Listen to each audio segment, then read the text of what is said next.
Ok, donc ici, à la question suivante, la question 20, on demande en mode simulation dans le navigateur PC, adresser une nouvelle requête au serveur web en utilisant directement son nom de domaine.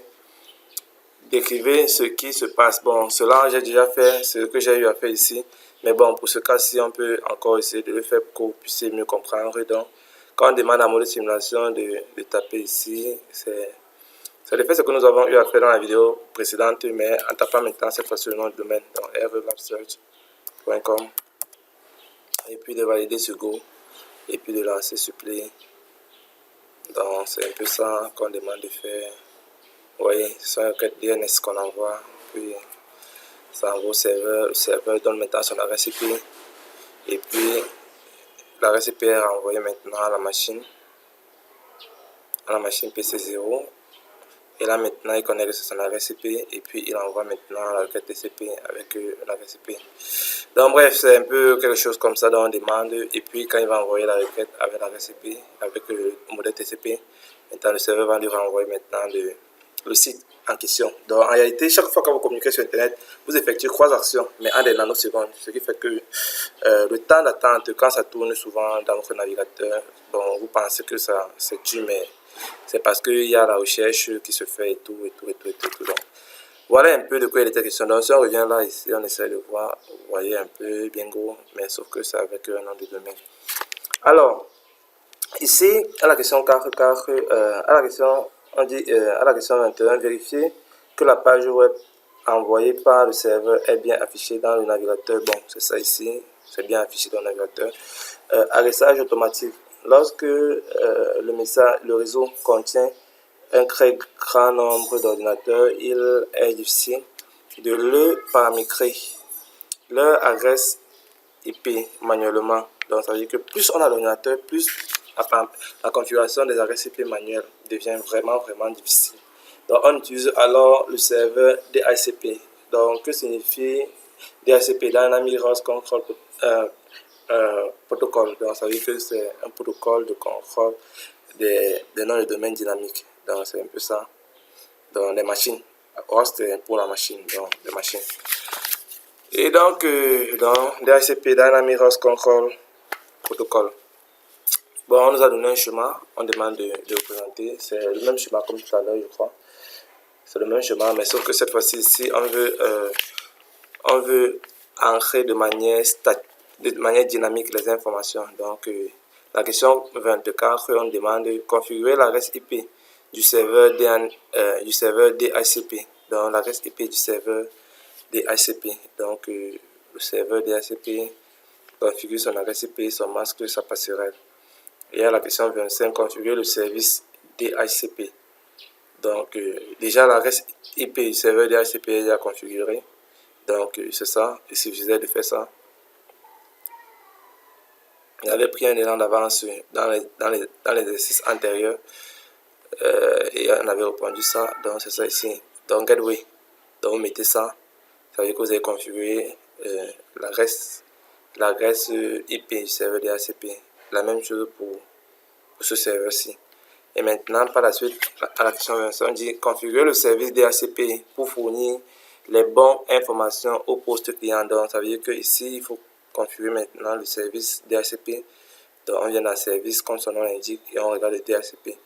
Donc là, on a un pool de connexion et ici, on a quoi? On a un gateway. Donc, ici, c'est 192.168.1.254 qui est le serveur par défaut, donc la passerelle par défaut. Et ici, la première machine, on veut que ça commence par quoi? Par 1.1. Donc, ici, je vais dire que ça commence par 1.1. Ici, le nombre maximum de machines à connecter, 255. Et une fois que ceci est fait, alors, qu'est-ce que je fais? Je fais save. On me dit que ça existe déjà. Donc, je fais save.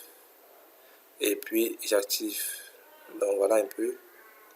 Je vais essayer de faire la même chose de ce côté.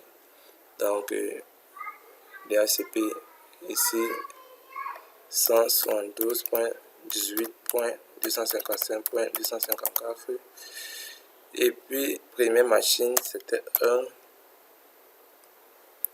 1.1 et Le nombre maximum d'ordinateurs, d'utilisateurs 512 ordinateurs. Pourquoi? C'est la classe B.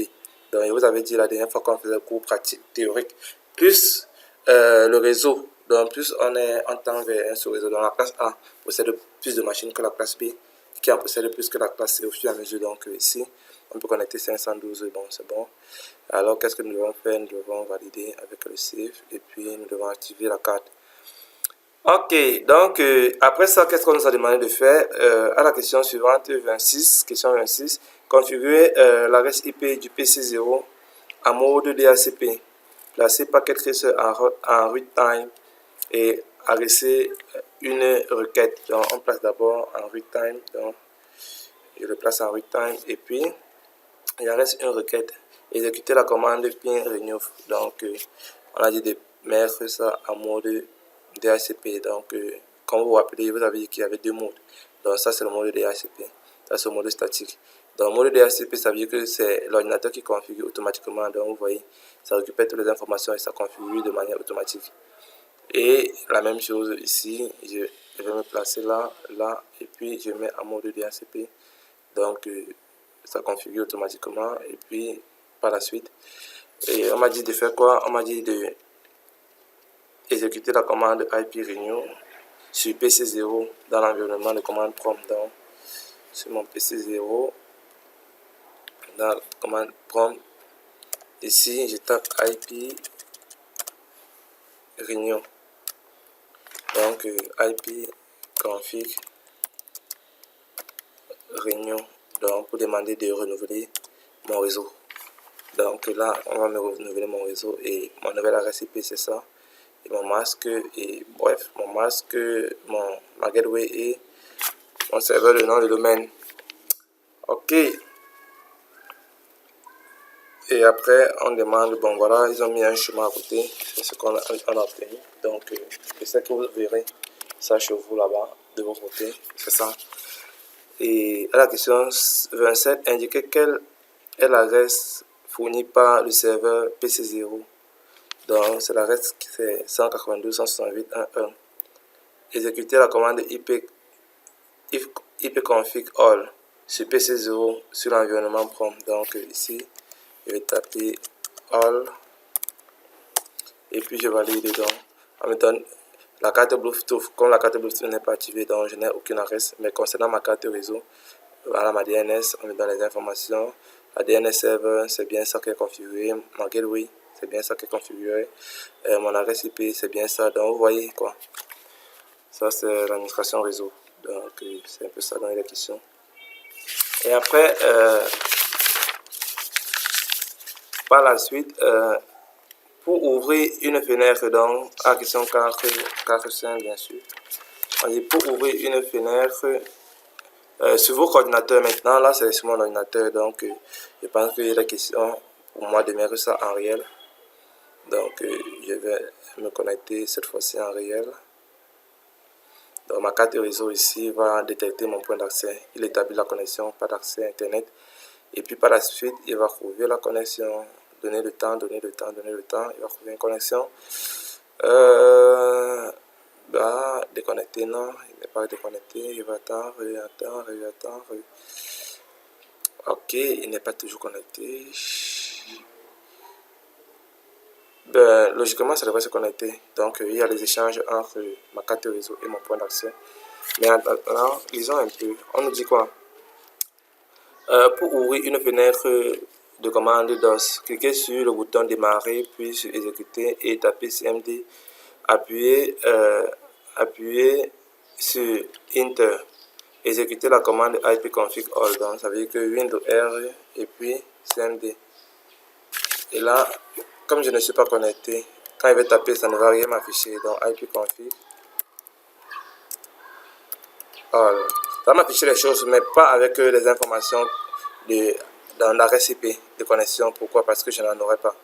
Donc, si je regarde ça, c'est la carte de connexion Bluetooth, il n'est pas activé. Oui, réseau sans fil, l'adresse IP préférée, c'est 192.168.800. Le masque de sous-réseau, 3x255.0.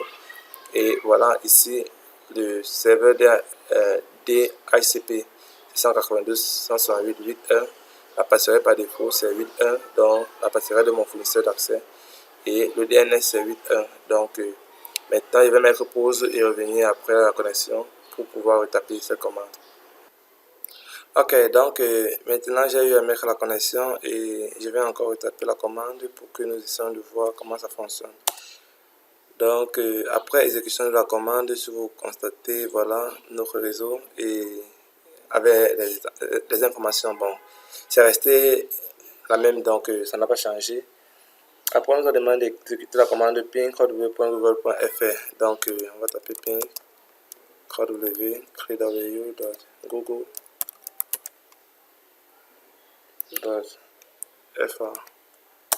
Ok, et voilà, la même chose comme dans Cisco Packet Tracer, mais ça c'est en réel. Donc la réponse, et vous voyez l'adresse IP du serveur.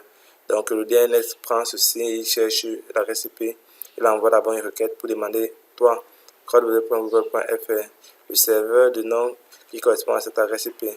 Donne-moi ton adresse IP. Alors une fois qu'il a l'adresse IP, alors il peut maintenant envoyer des paquets à l'adresse IP correspondant pour essayer de voir si la communication peut se faire. Donc 4 paquets envoyés, 3 reçus et 1 perdu. La première requête qui était perdue, c'est à cause du fait du temps d'attente, parce qu'il y a ce qu'on appelle le TTL. Donc c'est time to live, dans le temps de vie d'un paquet envoyé. Donc c'est à cause de cela. Et ensuite, on demande adresse IP www.google.com.